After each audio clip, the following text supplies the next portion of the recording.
Myself, I'm professor of aquatic biology. For many years, I was dealing with coastal waters, um, and the principles remain the same, whether it's coastal water or the freshwater bodies. For the benefit of the participants, I will tell you, India is with vast aquatic resources. 8,200 all the data but I'm just no, for the just to instigate the data. I mean, your mind. I will tell you, 2.02 million square kilometers of exclusive economic zone and 3.15 million hectares of reservoirs, 2.35 million hectares of lakes and ponds, zero point 0.2 million hectares of derelict water bodies. Likewise, anything 1.97 lakh kilometers of rivers. India is blessed with vast aquatic resources, but poorly managed. It is the failure of the entire society, government machinery, scientists. But according to me, science has all the solutions for the problems we are facing. And today I am talking about lakes biodiversity and their management and our collective strategies to regain the humanity. Forget about the water, forget about the fisheries, to regain the glory of the humanity. And you know, country now, I'm just telling you, entire civilization started all along the river coastlines, marine coastlines, and water bodies. It means water is essential part of the life. No water, no life. You take the 65 to 70% of the population aggregated near water bodies because they can produce more food. But unfortunately, fortunately, the ancestors of ours have constructed plenty of water bodies, water storing structures, reservoirs, dams. And you go to any villages, 6 lakh 42,000 villages are there in the country. 6 lakh 42,000 villages, except 3 to 4%, all the villages have water bodies.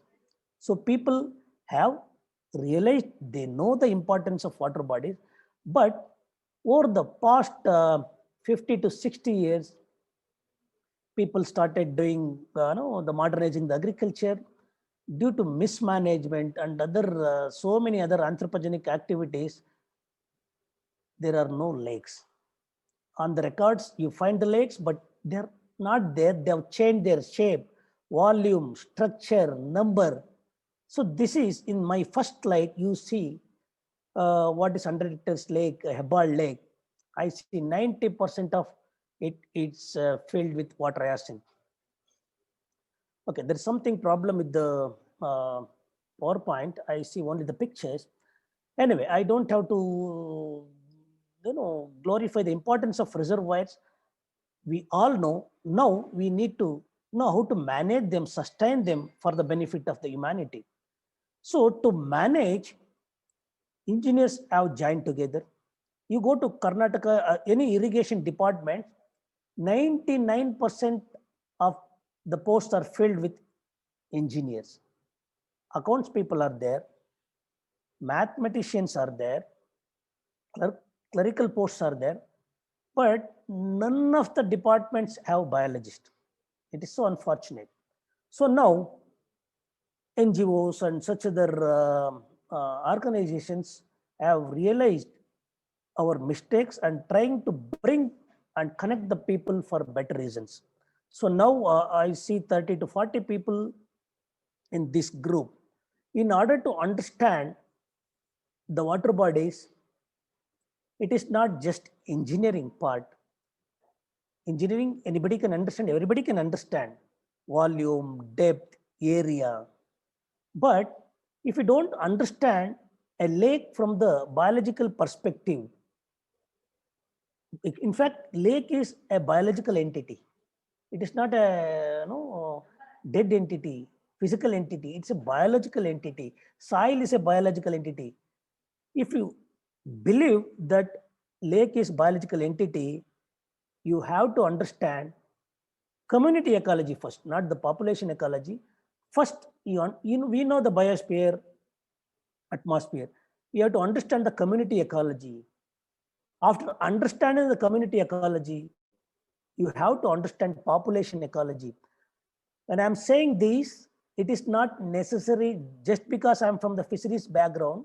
I'm not insisting you to learn only fisheries.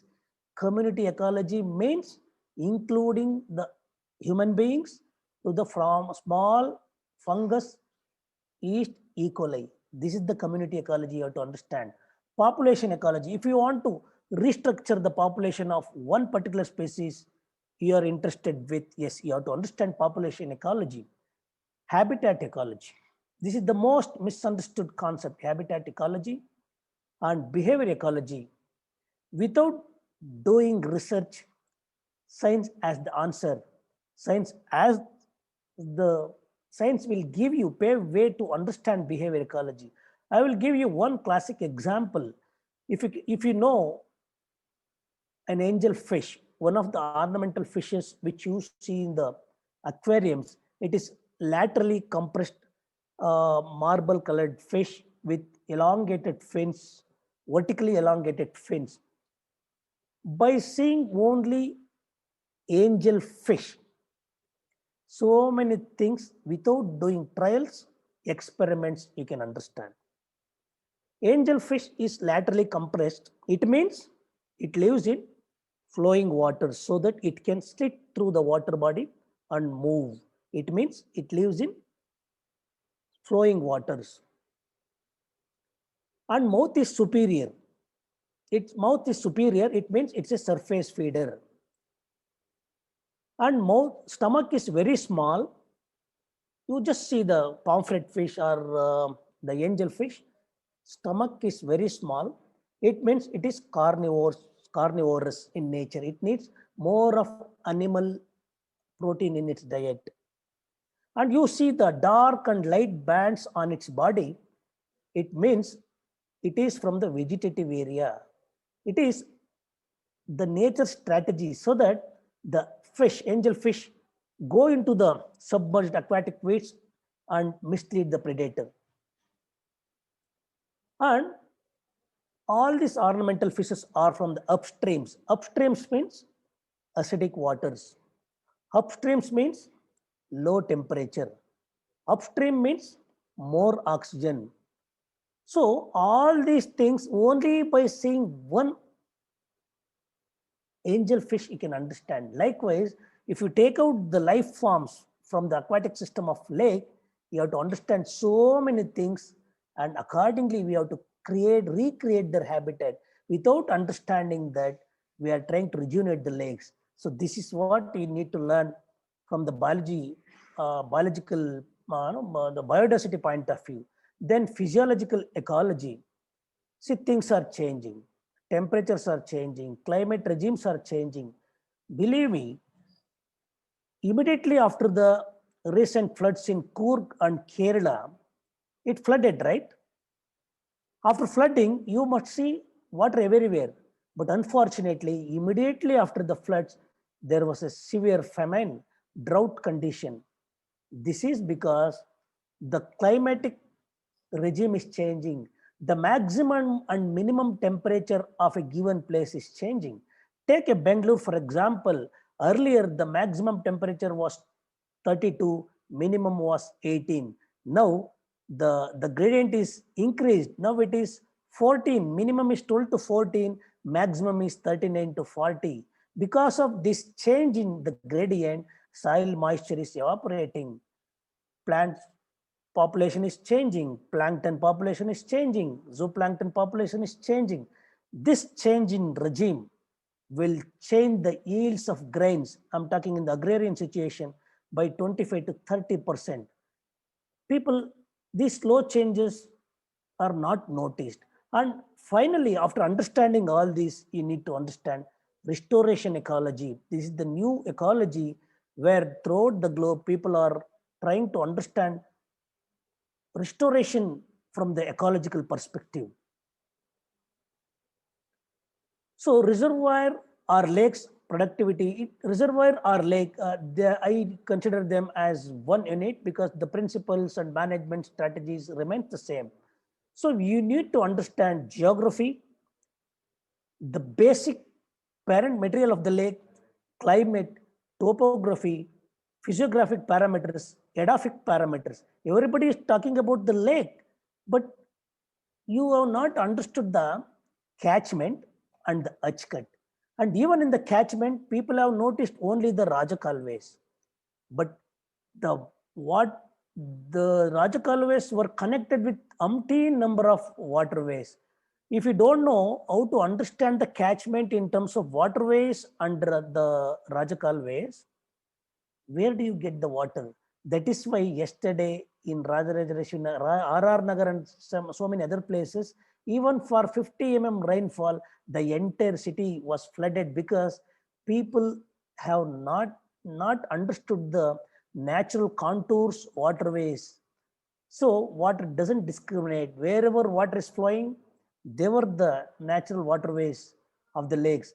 And earlier, I told you many times 260, 280 lakes were there in Bangalore. Now there are 128 on paper, and in reality, only 30 to 40 holds the water. So all of them are filled. We have not, we have not made any provision for this water to get filled. So anthropogenic disasters. So it is the failure of the learned human society and failure of the civilization, failure of the governance. So that is why we have to change our entire understanding about the lake. So now there are 32,800 fishes. I am talking about only fishes because I'm from the fishes, but to understand fishes, to manage fish stocks, you have to understand the plankton, zooplankton, so many soil microbes, everything. And in the entire universe, we have 8.7 million life forms in the earth and 6.2 million on the land, terrestrial region, and rest on the aquatic region. So according to me, every life form on the earth has the same right to live in. This earth is not designed only for human beings. Even the AIDS virus, Ebola virus, coronavirus, they have the same right to live in this universe. That's why we have to understand the entire biosphere, aquatic system, so that we can have a better living by making provision for them to live comfortably. Okay, so now lake means I always start from the plankton, not from the fish. It is not top-down approach, it is bottoms up approach. If you can understand the well-being and the number and the diversity of the phytoplankton, if you can understand the fortunate at the bottom of the pyramid, you can understand the entire trophic structure. Unfortunately, people are trying to come from the top. They're understanding trees, they're understanding water, they're understanding fish and the engineering structure. But nobody, I'm sorry, I don't make blunt statements. Though many have tried to understand this, to manage their life, their diversity, the efforts are very least. And even though the efforts have been done, they were not the right strategies. So this is very simple food chain. In principle, you say producers, herbivores, heterotrophs, carnivorous one, carnivorous two. But in reality, the food chain is not so simple. It is so complex, very difficult to understand. That's what, when you simplify the food chain, you'll understand the entire food web. But to understand the biodiversity of a lake, you have to understand the entire food web. Food web means not necessarily in the aquatic system. Even in the soil, there is a food web and food chain. You have to understand and restructure the entire food web and manage, recreate, so that we may come back to the original position within about 10 to 15 years. Anyway, I'll not go into details about this. Okay. First, the food web was proposed by Charles Sutherland Elton. That's why it is called Eltonian pyramid. But he says 90% of the food is disseminated within the trophic level. Only 10% goes to the next level. But for better understanding, he said it is only 10%. It may be 8, it may be 16.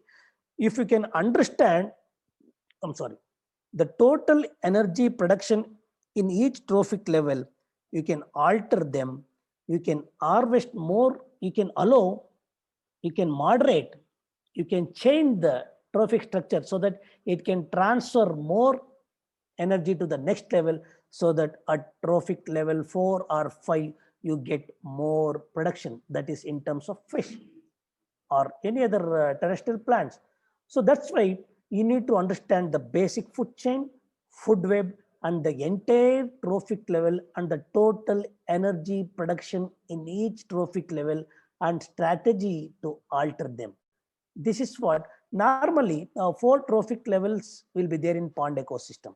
You may find 5 to 6 in the Antarctica region, but normally it is 4 trophic level in a pond system.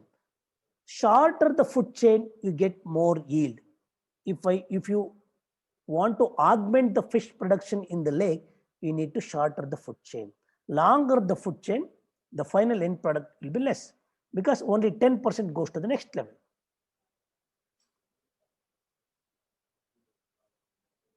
Okay. In simple diagrammatic picture, I am trying to explain the primary producers. If you want 1 kg, 1 kg of fish in the 4th trophic level, you need to produce 1000 kgs of plankton. But these plankton are susceptible for small changes of temperature, pH, and for every small change, they disrupt and entire trophic level will be affected. So next goes to the primary consumer. Primary consumers will be consumed by secondary consumers.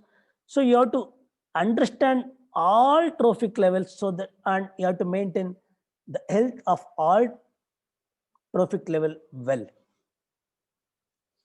Okay. So now, as a fisheries scientist, you cannot separately understand the aquatic ecosystem. You also should understand the terrestrial ecosystem, soil ecosystem, plant ecosystem, insect ecosystem, arthropod ecosystem. Just because I've studied fisheries, you cannot understand the ecosystem separately. You have to understand in toto. Then only you can come out with right strategies. So unfortunately, since we learn the science in a segmented approach, soil microbiologist will not understand the plant microbiologist will not understand aquatic microbiology. But if you believe the principles of science is same everywhere, you should be able to understand in toto. Okay. So now, anyway, this is all self-explanatory. I will not. See, this is what Eltonian has explained schematically with the pyramid structure. But in reality, it doesn't happen like that. So if 10,000 kilocalories produced at the bottom of the pyramid, 1,000 will go to next level, 100 to next level. Likewise, he has shown that. But if you go calculate the calorific value at each trophic level, definitely we can alter them and maximize the production at 4th trophic level. So for that, you need to understand bottom of the pyramid and total energy production in the bottom of the pyramid. Okay. So while saying so, soil and water, you cannot separate them and understand them separately. If you don't understand the soil microbes, soil food chain, soil food web, you cannot understand the aquatic food web. So in this context, because all the basic nutrients comes from the soil, N, P, K, and other minor macronutrients, minor nutrients. So first, if you don't understand the energy budget in the soil, so this is where I'm referring to the lake rejuvenators. In lake rejuvenation program, they have taken out the entire humus which was accumulated for 40 to 50 years and uh, filled the other parts, and they riveted with the stone pitching. So they have restructured the entire lake by digging in order to hold more water, and it might take another 30 to 40 years for the ecosystem to develop. So please don't take out, because in Amazon, people are selling Amazon soil for 400 rupees per kilo. This humus accumulated for 50, 60 years in the lakes, kindly don't take out and fill the other parts of the area.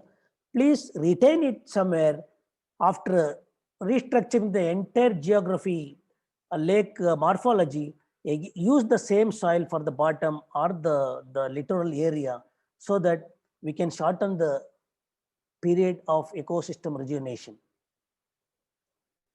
So there are different types of food chains, grazing food chain and detritus food chain. So grazing food chain, we know simple, the plankton, zooplankton. If you don't understand the detritus food chain, where all the saprophytes will convert organic material into inorganic material. So this grazing food chain and detritus food chain are linked. So that is why you need to understand the entire saprophytic food chain thoroughly, because that determines the grazing food chain. Okay. So predator food chain, anyway, in principle, predator means not necessarily animal eating animal. According to me, cow eating grass is also predator. It is, though herbivory is also one of the predatorism. So ultimately, you understand the total number of life forms, right from fungus to the largest plant, largest animal. Understand their total energy production in an year, so that we will be able to recreate. Sometimes in the distracted ecosystem, prediction is also very difficult, but believe me, in Canada, there are 4 million lakes in Canada. It's not, Canada is not agrarian country, but still they have retained, preserved even the smallest 100-meter square lake area. That's how they have understood the importance of water bodies. There are some pristine ecosystems where we can take them as a reference, and taking them, not I'm not referring to the no, temperate country lakes. There are some undisturbed lakes. By taking them as a reference, you can come out with some strategy to rejuvenate the lakes. So parasitic food chain, I said it. Okay. Food web, yes. When after understanding each of the food chain, you understand the entire food web, so that you will understand the net resultant energy production in the given trophic level. That becomes the base for all your calculation for your restoration.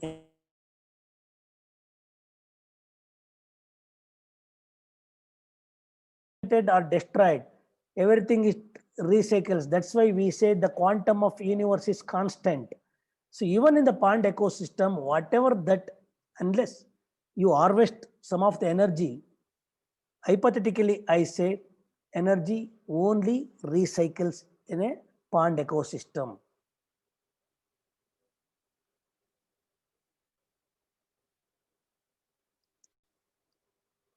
So now, if you want to understand the ecological pyramid, you have to understand the biomass in numbers, biomass in terms of energy, biomass in terms of carbon. Ultimately, we can express the biomass in 3 terms: number, energy, and in terms of carbon. Anyway, he is the person who has proposed this food chain concept, Charles Sutherland Elton. Okay. So now the biotic components of an ecosystem can be classified according to their mode of energy acquisition: autotrophs, heterotrophs. So when I'm talking about autotrophs, yes, of course, they use the light to produce uh, their food. But even in photosynthesis, there are 3, 4 types of photosynthesis. Without, even in during the day, I mean night time, there are other forms of energy production, C4 photosynthesis in desert. There are different forms of autotrophism where 4 different systems of producing the energy, that is glucose. Unless you understand all these forms, you cannot come out with the total, you cannot estimate the total energy production in the given trophic level.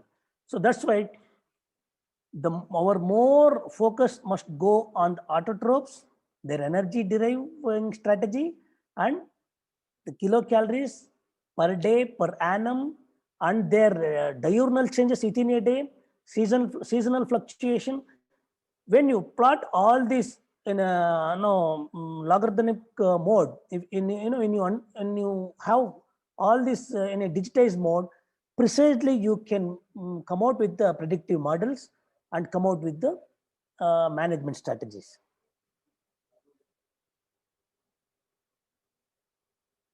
So now, sometimes if you go by the numbers, number may give you the right pyramid structure.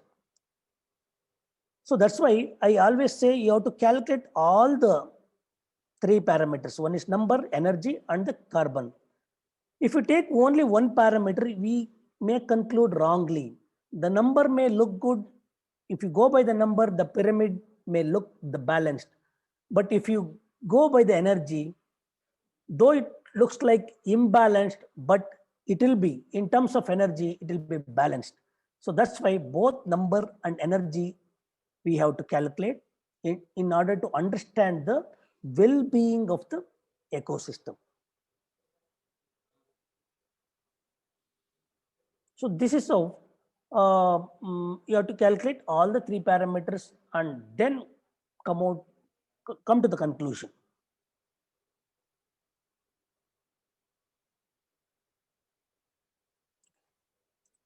So we can express in terms of number, value, calorific value, and carbon.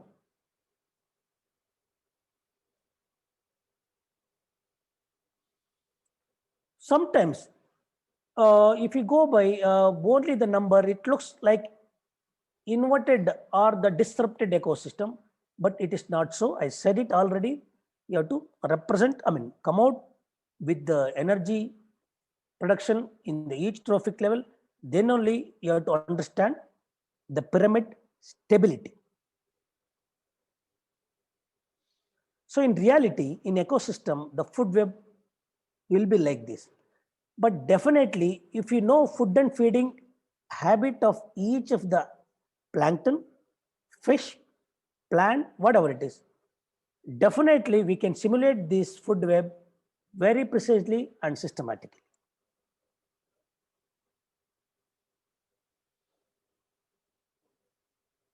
Okay. So now, after understanding all those number, energy, and carbon, because that is the basis for all life, carbon production of carbon per meter square per year. That is the universal way of representing, representation of energy production. You need to understand some of the parameters of understanding the diversity, measure of the diversity, richness. Richness index is denoted by D, small d. It indicates the total number of species in the community or at any given sample. But total, sometimes total number may look healthy, but it may be false positive. So you have to understand Simpson index denoted by lambda. This index gives the probability that two individuals drawn at random belong to the same species. So Shannon-Winner index denoted by H dash, it measures the rarity and commonness of species in a community. Yield diversity, this is to measure the number of abundance of species in the sample.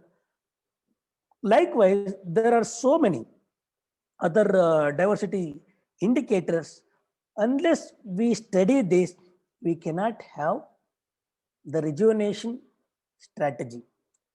Pond or lake rejuvenation is not just water, not just depth. It has to go with these parameters.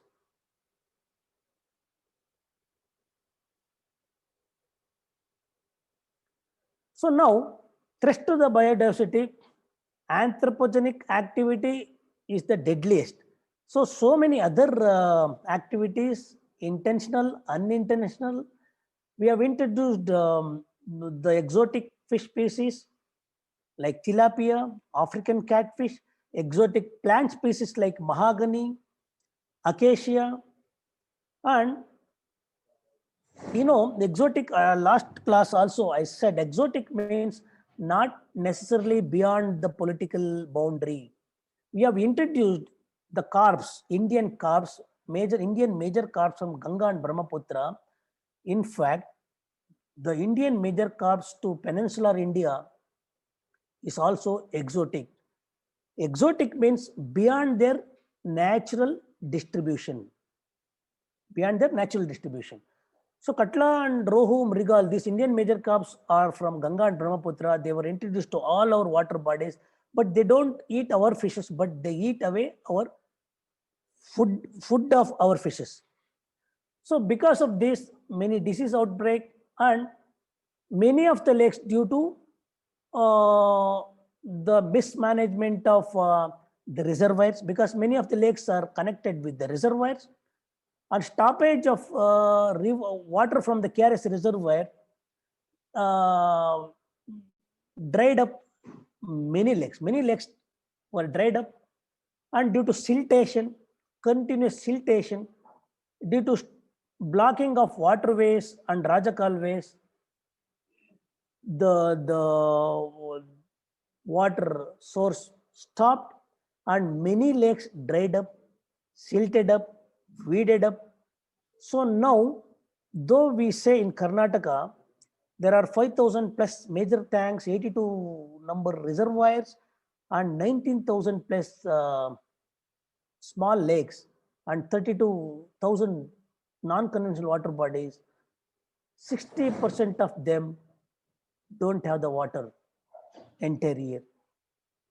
So this is what you have to understand all these lakes from the biological point of view. And even if we start a rejuvenation program, it might take 25 years, but still that mutiny revolution have to start.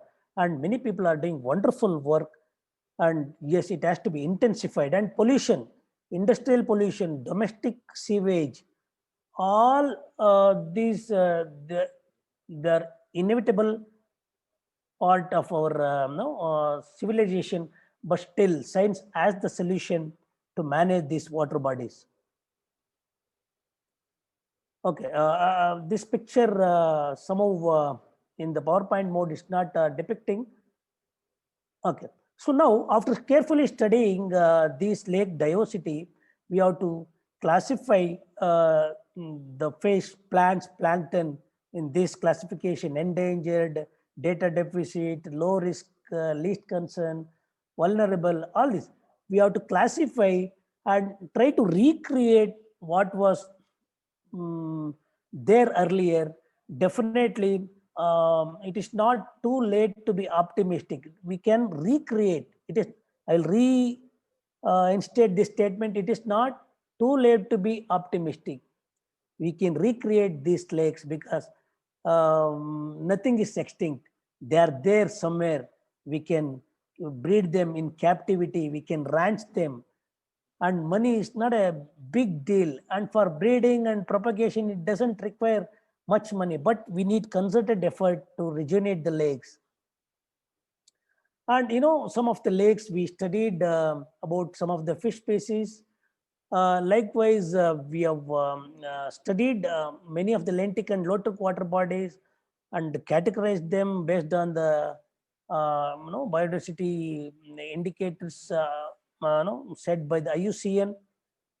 Uh, no, the CIFA, Central Institute of Freshwater Agriculture, and CIFRI, Central Inland Fisheries Research Institute, both are in Bangalore. They are studying all the lakes and their biodiversity and their physical, biological parameters. But there were no serious efforts to rejuvenate them because they give only the diagnostic report. After studying the disease, there were no strategy to manage the disease. Anyway, these were the index, sun and wind index for selected lakes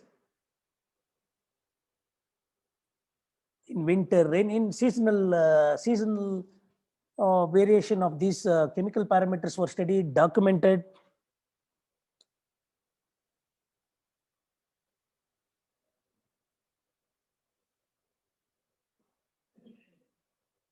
So now, after understanding all these, we have distracted all the breeding grounds.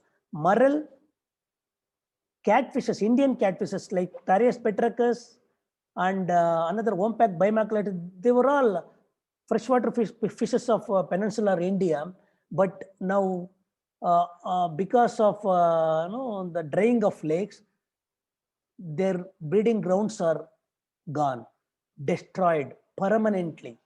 So now, some of the NGOs, research institutes have to breed them in captivity and ranch them so that we can build the population, natural stock in the water bodies. So stock management through appropriate species selection, it applies even for plants, plankton. So species should be non-competitive to the indigenous species, fish species. It should be feed low in the food chain. It should have fast growth rate. It should have good consumer acceptance, and seeds must be available. So just because anything can be recreated, because breeding of any fish species is very simple. If you mix the milk and egg at +4 degrees, any fish species can be bred. But we need some serious efforts to rejuvenate the lakes and even the plankton. Regenerate the lakes not necessarily from the point of fish. First, we have to regenerate the fish food organisms, then we can regenerate the fishes. So now, for enhancing the livelihood, because once you take up the lake management, fishermen and other users may think that they are displaced. We can have cages and pens and grow fishes for them, because any new intervention, any new policy, any new development strategy should not displace the community, should not displace the fishermen. So we can give them alternative livelihood so that their livelihood is protected.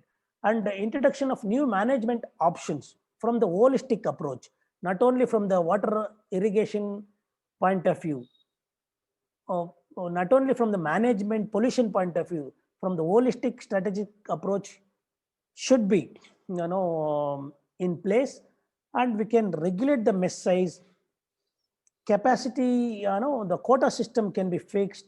Some closed season can be, imposed so that fishes can be bred. Because in law, we only closed season is there for marine fish species, because all the aquatic animals, they breed only during monsoon. But unfortunately, there is no closed fishing ban for freshwater lakes. Animals breed only during monsoon because that is the nature strategy. Monsoon brings lot of organic content to the lake. This organic content will enhance the primary production. That's how the fishes have synchronized their breeding program for the onset of monsoon, so that their progeny can feed on the natural food, because they need more NPK. It comes during monsoon. That's why fishes breed during monsoon.